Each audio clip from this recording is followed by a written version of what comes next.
Hello guys, welcome সকলকে আমার wrestling YouTube channel wrestling and comedy skit with অনির্বাণে। আজকে আমি এই সপ্তাহের রয়ের রিভিউ ভিডিও নিয়ে চলে এসেছি। হ্যাঁ, অর্থাৎ আজকের রয়ের যে হয়েছে সেই রয়ের রিভিউ ভিডিও নিয়ে আমি চলে এসেছি।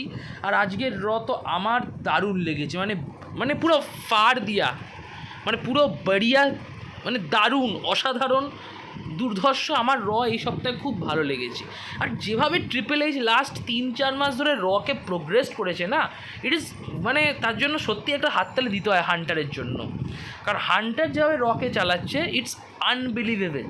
ঠিক আছে, তো যাই হোক, শুরু হয় একটা ব্যাঙ্গার দিয়ে, একটা eight person mixed street fight tag team match. Yes, যেখানে আমেরিকান মেড আর হোয়াইট সিক্সের মধ্যে ম্যাচ ছিল। আর ম্যাচটা অসাধারণ, মানে অসাধারণ বলতে অসাধারণ, কী না ছিল না। ট্র্যাশ ক্যান, টেবিল স্পট, একটা টাইম তো ওরা এরিক রোবানকে পুঁতে দিয়েছিল টেবিলের তলায়, চেয়ারের তলায়। আর সত্যি কথা বলতে গেলে কি, যে এই ম্যাচের যে অ্যাটায়ার পরে এসছে না আমেরিকান মেড, আমার তো খুব লেজিট লেগেছে। যেন মনে হচ্ছে হ্যাঁ, এরা মেইন ইভেন্ট ক্যালিবার। চ্যাটকে মনে হচ্ছে মেইন ইভেন্ট ক্যালিবার, ওর দুই চেলাকেও মনে হচ্ছে যে এরা ট্যাগ টিম চ্যাম্পিয়ন ক্যালিবার তো বটেই। তো যাই হোক, ওরা খুব মারপিট করেছে। নিকি ক্রস আর আইভি নাইলের মধ্যকার মারপিটগুলো ভালো। তারপর একটা টাইম এরিক রোবান ফিরে এলো, মানে পুরো অ্যানাহেলেশন হয়েছে। আমি বলবো না যে AEW টাইপ অ্যানাহেলেশন, AEWতে তো ব্রুটালিটি অন্য জায়গায় চলে যায়, WWE সেরম ব্রুটালিটি থাকে না, বাট খুব একটা খারাপও না। আর আমার এই স্ট্রিট ফাইট ম্যাচটা বেশ ভালোই লেগেছে, যা যা স্পট ছিল আমার খারাপ লাগেনি। ম্যাচটার এন্ডিং হয়, ডেক্সটার লুমিস একটা লেগ ড্রপ দেয় চ্যাট গেবেলকে, আর চ্যাট গেবেলের পিন হয়ে যায়। আর তার আগে আঙ্কেল হাউডিও ক্রিড ব্রাদার্সের একজনকে একটা সিস্টার অ্যাবিগেল দেয়। তো পুরো ম্যাচটা বলতে গেলে দারুণ। আর তবে আমার সবচেয়ে বেস্ট লেগেছে হচ্ছে অ্যাঙ্গেল স্ল্যামটা। জো গেসিকে চ্যাট গেবেল টপ রোপ থেকে অ্যাঙ্গেল স্ল্যাম দেয়। ইয়েস, টপ রোপ থেকে অ্যাঙ্গেল স্ল্যাম টেবিলের ওপর আমাদের চ্যাট ভাই জো গেসিকে। অসাধারণ, আমার দারুণ লেগেছে। That is the match.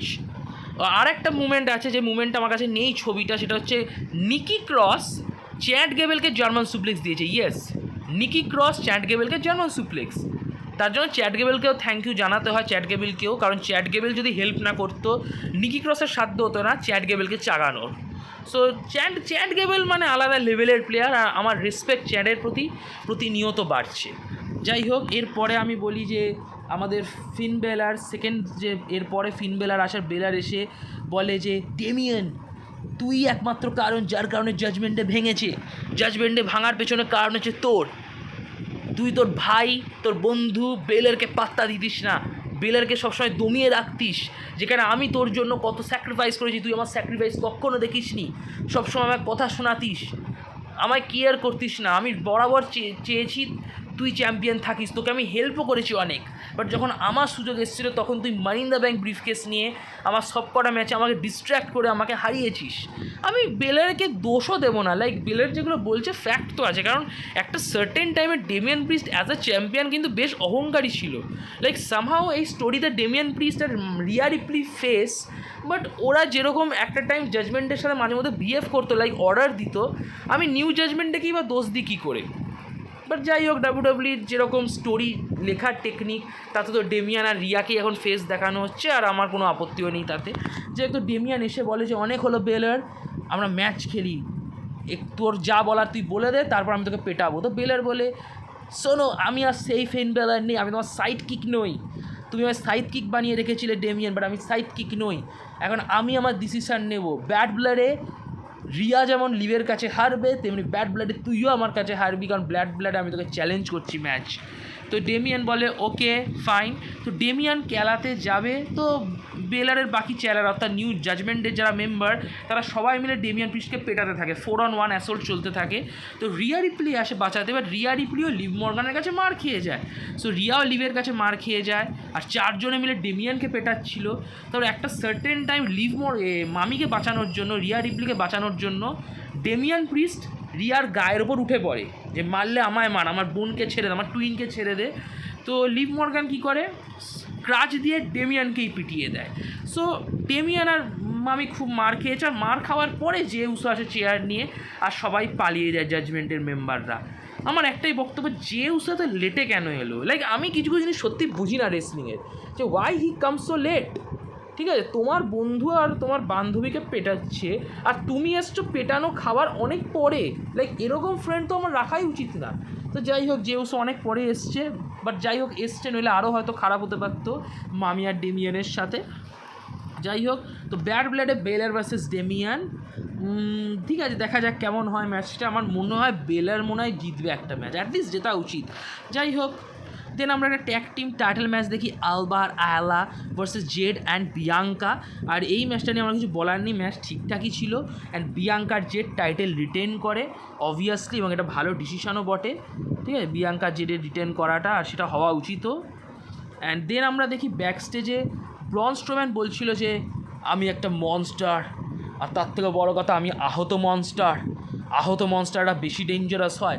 তো ব্রন ব্রেকার বলে, ওয়েল ব্রন স্ট্রোম্যান, তুমি নিজেকে মনস্টার মনে করো, আর মনস্টার হতে গেলে 7 ফুট লম্বা হওয়ার দরকার নেই।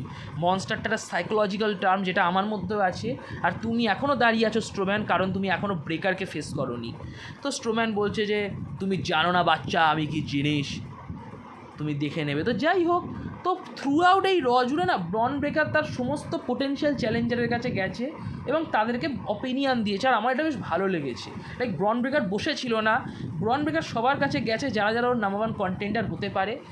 তো স্ট্রোম্যানের কাছে ফার্স্টে গেছে, দেন পিট ড্যানের কাছেও গেছিলো, বাট পিট ড্যানকে ডায়ালগ দেওয়ার পর পিট ড্যানকে সেমাস এসে পিটিয়ে দেয় শিলেলা দিয়ে। তো এর থেকে বোঝা যায় সেমাস ভার্সেস পিট ড্যান রাইভালরি এখনও চলবে, কতদিন চলবে আমি জানি না, বাট খারাপও না, লাইক শুরুই বা হলো কবে, এখনও তো ম্যাচই হলো না দুজনের মধ্যে সেরকম। একটা মনে ম্যাচ হয়েছিল, অ্যাটলিস্ট 2-3টে ম্যাচ না হলে একটা রাইভালরির মজা আসে না। অলদো সেমাসের সাথে লুডভিকেরও একটা সাইড রাইভালরি চলছে, মেবি আর triple threat match in future, I don't know. যাই হোক, তো তারপর জেউসোর কাছেও গেছিলো, ইলিয়ার কাছেও গেছিলো, আর জেউসোর কাছেও। So ব্রন breaker through out show জুড়ে প্রত্যেকটা চ্যালেঞ্জারের কাছে, পোটেনশিয়াল চ্যালেঞ্জারের কাছে গিয়ে তাদেরকে ডায়লগ দিয়েছে। যাই হোক, তার ব্রেট হার্টকে আমরা দেখি, আর ব্রেট হার্টের অনেক বয়স হয়ে গেছে ম্যান, লাইক সত্যি ব্রেট হার্টকে দেখে মনে হচ্ছে পুরো বুড়ো, আর সত্যি বুড়ো তো হবেই, বাট লুক দেখে মনে হচ্ছে সত্যিই বয়স হয়ে গেছে। যাই হোক, ব্রেট হার্ট এলো, ক্যানাডায় হচ্ছিল এই সপ্তাহে রটা, আজকে রটা ক্যানাডায় হচ্ছিলো, যার কারণে ক্যানাডার লোকেরা তো খুব চেল্লাচ্ছিল ব্রেট হার্টকে দেখে। তো ব্রেট হার্ট বলে দেয় যে ব্রেট হার্ট তো প্রথমে প্রমোশন দিয়ে দেয় যে সার্ভাইভার সিরিজ 3 মাস পর ক্যানাডাতে, এই শহরে না ভ্যাঙ্কুভারে, বাট যাই হোক প্রমোশন দিয়ে দেয়, বলে টিকিট বিক্রি হচ্ছে, টিকিট কেটে নাও। তারপর ব্রেট হার্ট নিজের শহর নিজের দেশ নিয়ে বক্তব্য দিতে থাকে যে আমার ক্যানাডা হচ্ছে বেস্ট, কানাডিয়ান চ্যাম্পিয়নরা তারা ফাইট করতে জানে, তারা ভয় পায় না, তারা যে কারোর এগেন্সে টাইটেল ডিফেন্ড করতে জানে, এটাই কানাডিয়ান চ্যাম্পিয়নদের মানে বৈশিষ্ট্য। ওয়েল আমার একটাই প্রশ্ন ব্রেট হার্ট, যে কেভিন ওভেন্স যখন ইউনিভার্সাল চ্যাম্পিয়ন ছিল, বা even Chris Jericho majority time যখন ওয়ার্ল্ড হেভিওয়েট চ্যাম্পিয়ন ছিল, বা এজ, ও তো কানাডার, ও যখন 2006 থেকে 2007 এরম টাইমে ওয়ার্ল্ড চ্যাম্পিয়ন ছিল, জিন্দান মাল যখন চ্যাম্পিয়ন ছিল, এরা কত টাইটেল ডিফেন্ড করতো, লাইক এরা তো হিল ছিল। ঠিক আছে, মেজরিটি অফ ক্যানাডিয়ানরা তো হিলই থেকেছে most of the time. Brett heart face ছিল তার প্রিডমিনেন্ট কেরিয়ারে, বাট যাই হোক নেভার মাইন্ড। তো গুন্থার আসে, তো গুন্থার এসে বলতে থাকে ব্রেট হার্টকে যে ব্রেট হার্ট তুমি একটা লেজেন্ড। তো ফ্যানেরা তো প্রথমে রেগে যায় খুব, ফ্যানেরা তো ইউসাক করতে থাকে, কারণ ওদের হিরো ব্রেট হার্টকে ইন্টারাপ্ট করেছে। তো গুন্থার বলে যে ব্রেট হার্ট তুমি সত্যিই লেজেন্ড, তোমাকে আমি রেসপেক্ট করি, তুমি একটা অন্যতম সর্বকালের সেরা, তুমি হচ্ছে আমার কাছে সেকেন্ড বেস্ট, কারণ আমার সবচেয়ে বেস্ট প্লেয়ার হচ্ছে গোল্ডবার্গ। আর আপনারা বুঝতেই পারছেন গোল্ডবার্গের সাথে ব্রেট হার্টের একটা ঝামেলা আছে, কারণ গোল্ডবার্গের একটা কিকের জন্য ব্রেট হার্টের পুরো কেরিয়ার শেষ হয়ে যায় 2001 সালে, যার কারণে ব্রেট হার্টের কেরিয়ার অনেক অল্প বয়সে শেষ হয়ে যায়। তো ব্রেট হার্ট গোল্ডবার্গের মধ্যে ঝামেলা আছে, তো আমাদের গুন্থার বলে দিল যে গোল্ডবার্গ আমার ফেভারিট। এছাড়া গুন্থার এটাও বলে যে এটা একটা passing the torch type, like তুমি সর্বকালের সেরা ছিলে, বাট সর্বকালের সেরা এখন আমি, the best there is and best there ever will be is me Gunther. তো পাসিং দ্য টর্চ মুভমেন্টও বটে। তো যাই হোক স্যামি জেইন আসে, তো স্যামি জেইন বলে যে তোমার কাছে একটা জোক হতে পারে গুন্থার, কিন্তু ব্রেট হার্ট জোক না, ব্রেট হার্ট শুধু আমারই আইকন না, অনেক প্লেয়ারদের আইকন, অনেকে ব্রেট হার্টকে দেখে বড় হয়েছে, ইভেন ব্রেট হার্টের ম্যাচ এখনও অনেকে স্টাডি করে। ব্রেট হার্ট পুরো ক্যানাডার হিরো, পুরো ব্যাকস্টেজে অনেকে হিরো, উনি হচ্ছেন একজন ট্রু লেজেন্ড। তুমি চ্যাম্পিয়ন হতে পারো গুন্থার, বাট চ্যাম্পিয়ন হতে গেলে কী কী গুণের দরকার সেটা ঠিক করেছিল ব্রেট হার্ট। তো তখন গুন্থার বলে দেয় শোন, আমি একটা কথা বলতে চাই, ব্রেট হার্ট দারুণ প্লেয়ার, কিন্তু ব্রেট হার্ট আমার লিগের নয়। মানে ভাই চেটে দিল পুরো ব্রেট হার্টকে। দেন বললো স্যামি জেইন তুই ব্রেট হার্টের লিগে নোস, আর আমার অ্যান্সার হচ্ছে নো, আমি তোর চ্যালেঞ্জ অ্যাকসেপ্ট করবো না। তো আমাদের ব্রেট হার্ট তো বলে দেয় যে তুমি একটা কাওয়ার্ড চ্যাম্পিয়ন, কারণ তুমি অ্যাকসেপ্ট করো না চ্যালেঞ্জ। তো এতে গুন্থার আমার রেগে যায়, গুন্থার রেগে গিয়ে কোট টোট খুলে ব্রেট হার্টকে মারতে যায়। তো স্যামি জাইন আসে, আর স্যামি জাইন গুন্থারের মধ্যে একটা ছোট্ট ব্রল হয়, লাইক লিটারালি 10-20 সেকেন্ডের বল, যাতে স্যামি জাইনই স্ট্যান্ড টল করে। তো স্যামি জাইন আর ব্রেট হার্টের সেগমেন্ট এখানে শেষ হয়ে যায়। আর একটা কথা বলতে পারি যে 2015-তেও না 14-তে স্যামি জাইন ব্রেট হার্টের একটা সেগমেন্ট ছিল রতে, আর প্রায় 10 বছর পর স্যামি জাইন ব্রেট হার্ট, লাইক এটার একটা মানে নস্টালজিয়া ব্যাপার। যাই হোক, ভালো কথা বলে দিই যে জনি গোদ্রেও আর ম্যাথিউ গোদ্রেও বলে দুটো আইস হকি প্লেয়ার খুব বাজেভাবে মরে গেছে, লাইক গাড়ি চাপা পড়ে মরে গেছে। ওরা সাইক্লিং করছিল সকালবেলা, কোনো নেশাখোর নেশেরি ট্রাক ড্রাইভার গাড়ি চালিয়ে দিয়েছে, যার কারণে ওদের ডেথ হয়ে গেছে। তো ওদের এই সাডেন ডেথের জন্য একটু ডাব্লিউডাব্লিউ একটু ট্রিবিউট টাইপের দেখিয়েছে, যে লোকে ট্রিবিউট দেখাচ্ছে। আর আমিও খুব দুঃখিত, কারণ যতই হোক মরে যাওয়া তো ঠিক না, বয়সও কম, লাইক 30 বছর বয়স। তো আমি চিনিও না, বাট যাই হোক, কেউ মরে যাওয়াটাই কোনোটাই আনন্দের জিনিস না, মরাটা। তো স্যাড ফর দ্যাট। যাই হোক, তারপর আমরা একটা ম্যাচ দেখি, ডমিনিক মিস্তেরিও ভার্সেস ড্র্যাগন লি। আর এই ম্যাচটা রাখা হয়েছে একটাই কারণে, সেটা হচ্ছে ডমিনিককে জেতানোর জন্য। অবভিয়াসলি ড্র্যাগন লি, আমার কাছে ড্র্যাগন লির কোনো ভ্যালু নেই সামহাও। যাই হোক, ম্যাচ তো ঠিকঠাকই চলে, বাট ম্যাচের একটা টাইম বাওয়াল শুরু হয়ে যায় এলডাব্লিউও আর জাজমেন্টের মধ্যে। রিং সাইডে বাওয়াল লেগে যায়, এবং সেই বাওয়ালের সুযোগ নিয়ে লিভ মর্গান একটা পায়ে ঘুষি মেরে দেয় ড্র্যাগন লিভ, এবং সেটার সুযোগ নিয়ে আমাদের ডমিনিক ভাই 619 দেয়, দেন ফ্রগ স্প্ল্যাশ দেয়, আর পিন দিয়ে দেয় রেমিস্তিরিওর শিষ্য ড্র্যাগন লিকে। আর ডমিনিক আর লিভ মর্গানকে একসাথে বেশ ভালোই লাগে, like that is a couple. Like রিয়ার থেকে বেশি হেল্পফুল তো লিভ মর্গান, তো আমি ডমিনিককে দোষ দিচ্ছি না। যাই হোক, তারপর আমরা 6 ওমেন ট্যাগ ম্যাচ দেখি, Pure Fusion Collective whatever versus Lyra Zelina Natalya. Obviously আমি তো প্রথমে টেটাম ভাবছিলাম, কারণ এনএক্সটিতে লায়রা টেটামের মধ্যে একটা বন্ধুত্ব আছে, বাট দেন ক্যানাডা ব্রেট হার্টসও নাতালিয়া এ তো এক্সেপ্টেড। যাই হোক, ম্যাচ তো হলো, আমি ম্যাচ নিয়ে কিছু বলতে চাই না। ম্যাচটার ফিনিশটা বেশ সুন্দর, লাইক নাতালিয়া জোই স্টারকে শার্প শুটার দিল, তো ওর টিমমেটরাও সব সাবমিশন দিতে বসে গেছে। জেলিনা দিয়েছে, কেউ শার্প শুটার দেয়নি, জেলিনা লাইক এটা ওয়ালস অফ জেরিকো টাইপ, আর লায়রা হচ্ছে হাফ বস্টন ক্র্যাব। যাই হোক, তো আমাদের জোই স্টার ট্যাপ আউট করে দিয়েছে নাতালিয়ার শার্প শুটারে। তো নাতালিয়া রিটার্ন করলো একটা ডাব্লুর সাথে, উইনের সাথে। চাপ নেই, নাতালিয়া আবার জবার হবে, নেহাতেরা ওর ঘরের মাঠে ক্যানাডায় হচ্ছে বলে জিতলো, নইলে তো জবারই নাতালিয়া। যাই হোক, তো ব্যাক স্টেজে একটা দেখি নাতালিয়ার ব্রেট হার্টের একটা কুল সেগমেন্ট, কাকা ভাইজির। যাই হোক, দেন ড্রু ম্যাকিনটায়ার আসে, আর ম্যাকিনটায়ার আলাদা লেভেলে। ম্যাকিনটায়ার বলতে থাকে যে পাঙ্ক কি ভেবেছিল যে আমার সাথে ওর ঝামেলা শেষ, আমি পাঙ্ককে হারিয়েছি সামার স্ল্যামে। দেন পাঙ্ক কোনোভাবে কর্নার টাচ করতে ভালো, আর ও ম্যাচটা জিতে গেল ফ্লুকভাবে। তার মানে এই নয় যে রাইভালরি শেষ হয়ে গেল, কারণ আমি পাঙ্কের কেরিয়ার শেষ করে দেবো, আর আমি খুব খুশি যে আমি পাঙ্কের কেরিয়ার শেষ করে দিয়েছি। আমার জন্যই পাঙ্কের নাম হয়েছিল রয়্যাল রাম্বেলে, কারণ আমি পাঙ্ককে ইনজিওর করেছিলাম, আর এখন আমি পাঙ্কের কেরিয়ারও শেষ করে দিয়েছি। সব দিক দিয়ে দেখতে গেলে আমি খুব ফুল টু বিন্দাস মস্তিতে আছি, এটাই ড্রু ম্যাকিনটায়ার বলে। এছাড়া ম্যাকিনটায়ার নিজের ফিল্মের প্রমোশন দেয়, যে আমার ফিল্ম কিলার গেম, বাতিস্তাও রয়েছে, আমিও রয়েছি, আপনারা দেখবেন, দারুণ সিনেমা। আমি তো বেশ মজায় রয়েছি, তবে আমি এই মজার মধ্যে একটা জিনিস ভাবাচ্ছি, বলেছো ওয়েড ব্যারেটের কাছে যায়, ড্রু ম্যাকিনটায়ারের ফ্রেন্ড ওয়েড ব্যারেট, এবং ড্রু ম্যাকিনটায়ার বলে, ওয়েড ব্যারেট তুমি আমাকে চিন্তায় ফেলে দিচ্ছ ব্যারেট, আমরা দুজন বন্ধু, তুমি আমার বেস্ট ফ্রেন্ড, সেখানে তুমি বারবার আমার ঝামেলার মাঝখানে দাঁড়িয়ে যাচ্ছ কেন, আমাকে কেন ডিস্ট্র্যাক্ট করছো, তুমি তোমার বেস্ট ফ্রেন্ড হও। আমরা দুজন একসাথে ইউএসএতে এসেছি, একসাথে অ্যারেস্ট হয়েছি, আমরা সব কিছু করেছি, আর তুমি সেখানে আমার বিজনেসের মাঝখানে আসো কেন ব্যারেট। এরপরে যদি কিছু হয় আমি কিন্তু হতাশ হব না, এতদিন আমি হতাশ হচ্ছিলাম, আমি হতাশ হব না, আমি কিন্তু রেগে গিয়ে তোমায় পেটাবো ব্যারেট। তো এই বলে দেয় আমাদের ড্রু ম্যাকিনটায়ার ভাই ব্যারেটকে, মানে ব্যারেটকে অ্যাকচুয়ালি ওয়ার্নিং দেয় যে তুমি আমার মাঝখানে আমার বিজনেসের মধ্যে আর ঢুকো না। তো তখন ওয়েড ব্যারেটও দাঁড়িয়ে যায়, আমার মনে হচ্ছে যে একটা ফাইট টাইট হতে পারে, আর ওরা টিজ করছে ব্যারেট ভার্সেস ম্যাকিনটায়ার, যেটা প্রবাবলি কোনো এক টাইমে হবে, কারণ দুজনেরই ড্রিম সেটা। যে একটা অ্যাডাম পিয়ার্স এসে বলে যে তোমার অবসেশন এই জায়গায় চলে গেছে, এখন তুমি তোমার ফ্রেন্ডদের সাথে মারপিট করবে। এতদিন ওয়েড ব্যারেটই একমাত্র যে তোমাকে সাপোর্ট করে, তোমার কানে কানে শান্তির বাণী ছড়ায়, তোমাকে হেল্প করে ঠিকঠাক রাখতে, ক্রিমিনাল তোমাকে বানাতে চায় না ব্যারেট, তোমাকে অনেকভাবে হেল্প করে, আর তুমি সেই ব্যারেটের এগেনস্টও ফাইট করতে চাও।